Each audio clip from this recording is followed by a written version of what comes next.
You know, it's taken me a little while to get into the right headspace to have a level headed conversation about the things that my daughter and I have been through, especially in the last few years, in dealing with homelessness and um, just all of that. That's a big thing. And knowing what I know now and being through the things that we've been through, I know that homelessness in and of itself can cause a mental illness that nobody else can around you can understand or wrap their head around what it does to you, to lose your shelter, to lose the roof over your head.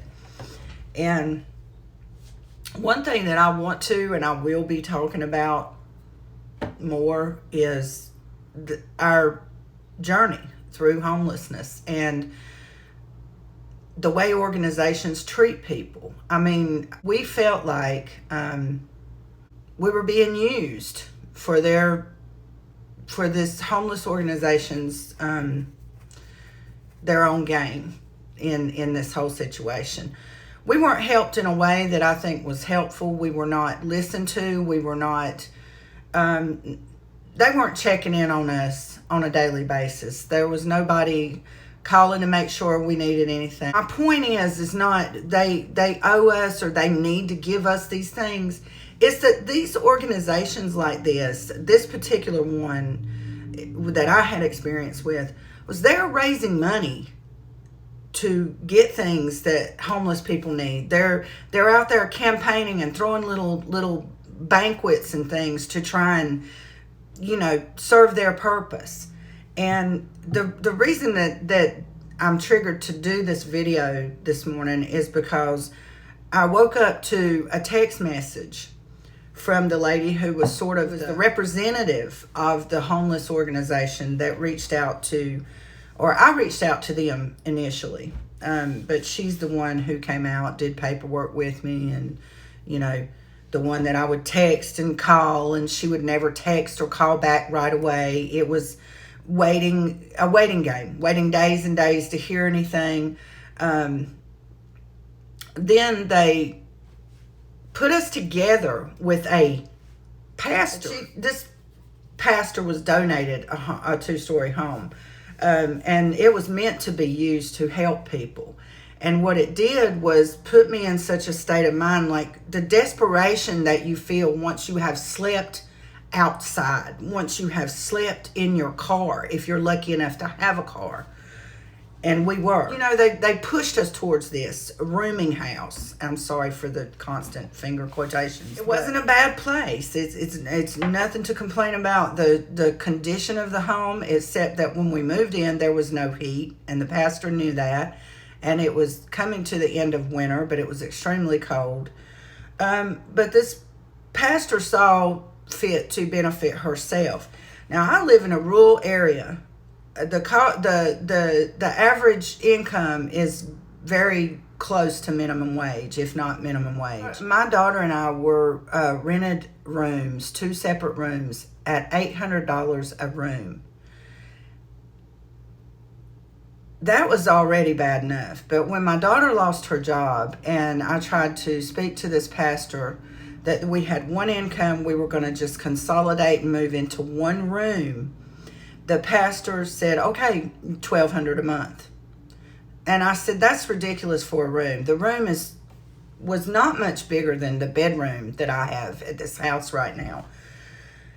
And I told her I wasn't going to pay that. I said, you're supposed to be helping me to overcome homelessness. I do not want to live in your little rooming house for the rest of my life. I want to be able to save money and move forward. But at $1,200 a month, I won't even be able to afford to make my car payment. Then I won't be able to get to work. Then I'll be homeless again. I said, I'm not paying $1,200. So when push came to shove, and I did not want to go through an eviction, so we left. My daughter came here and stayed with her best friend. I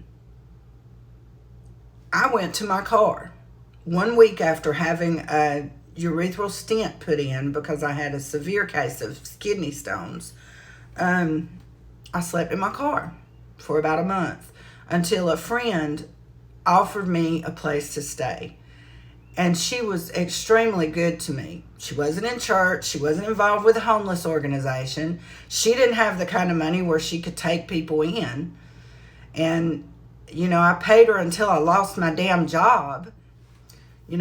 My friend was extremely patient with me. She never told me that I couldn't stay there because I couldn't pay her. And I tried so hard my daughter wasn't working at the time either. She was having a rough time finding a job. I think being discriminated against because of her age, and them thinking that this kid worked at Energizer for 5 years and was just an indispensable employee. She learned all the jobs, learned how to fix machines. But anyway, my daughter couldn't find a job. So what little money I did have coming in, I was trying to support her in her situation as well. And so then recently her friend and her boyfriend decided they were going to move somewhere else. And they just kind of, they talked to the landlord and transferred this house over to us. And now we have a home. It didn't come from the organization that should have been checking on us weekly, at least. If you are really concerned, these organizations are started by churches. It speaks to the reason that I'm so distrustful of churches and pastors. You got one pastor renting out rooms at astronomical fucking prices, and it's supposed to be a place to help the homeless. You got one pastor that doesn't even speak to you about it, so I didn't know he was involved until the very end of our homeless journey last year.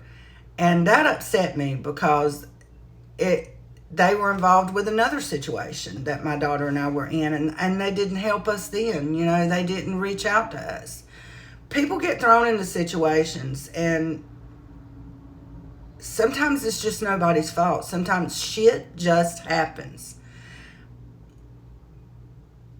But if you're going to start an organization where you're going to claim to help homeless people overcome homelessness, you don't text somebody 7 months later and ask if they're still sleeping in their car. And I haven't heard shit from this woman until this morning. So yeah, one thing I'm going to do is I'm going to start talking about my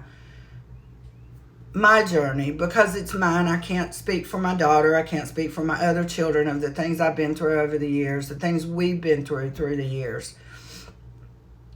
But for those people who made me feel like a subhuman, just know that I am way more level-headed at this point in my life. And I'm going to talk about who you are and how you are, and how it changed how I feel. It just got me in my feelings this morning to wake up to that message. And I haven't even clicked on it because I don't want her to see that I've read it. I'm just not, fuck her. Fuck her, fuck that church, fuck that pastor that started Hope for the Homeless in Montgomery County. Y'all didn't do shit for us. You talked behind our backs. You mumbled behind our backs. You had shit to say. And the pastor that started Hope for the Homeless, he knows what kind of childhood I had. He knew my adoptive parents. He knew the things that I had been through in my life. And they're just self-serving, selfish assholes. Every one of them.